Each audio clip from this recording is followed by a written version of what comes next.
سوات کې د پشکال په موسم کې د بوټو لګولو مهم شروع شوی دی چې پکې به د سیمې زده کوونکي سماجي او سیاسي خلک هم برخه اخلي. په دغه لړ کې سوات یونیورسيټي چارباغ کې یوه لویه دستوره هم شوې. سوات پوهنتون چارباغ کې د پشکال بوټو لګولو مهم باقاعده پرانسته وکړه شوه. په دغه لړ کې صوبایي وزیر زراعت محب الله ډیډک چیرمن فضل حکیم د سیمې ایم پی ایس او ام ان ای سلیم الرحمن او د سوات پوهنتون وایس چانسلر بوټي ولګولې او د مهم باقاعده پرانسته وکړه. وروسته صوبایي وزیر زراعت خبریالانو ته وویل چې دغه د سونامي ټری پروجیکټ پرخه ده او دوی به په اربونو ونې لګوي.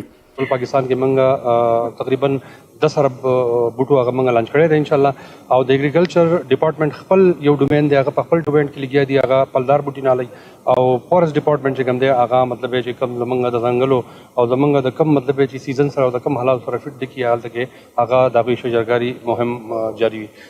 په دغه موقع سوات پوهنتون کې یو غونډه هم شوه چې پکې د سوات نه څلور د صوبایي اسمبلی غړو میا شرافت علي، فضل حکیم، وقار خان او سردار احمد خان، د ترڅنګ ام ان ای سلیم الرحمن، ناظم الله سوات محمد علي شاه، ضلعي انتظامیه او د یونیورسيټي طالب علمانو ګډون وکړو. ویناوال ویل چې هر وګړي ته بوټي لګول پکار دي او بیا وروسته د ونو خصمانه هم ضروری ده.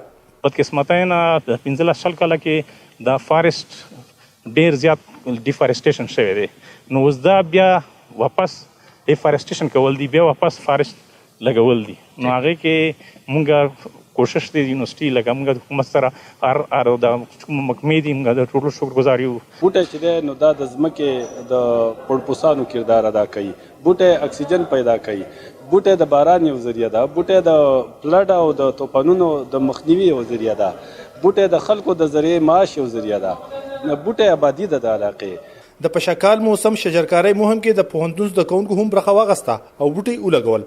په دغه موقع ویل شول چې سوات یونیورسيټي به چارباغ کې 1500 ونې لګوي چې پکې به 200 د زیتون بوټي هم شامل وي.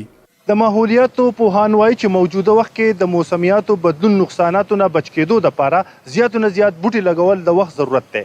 د کیمرمن مهدي شاه سره نیاز احمد خان، مشرق ټي وي، سوات.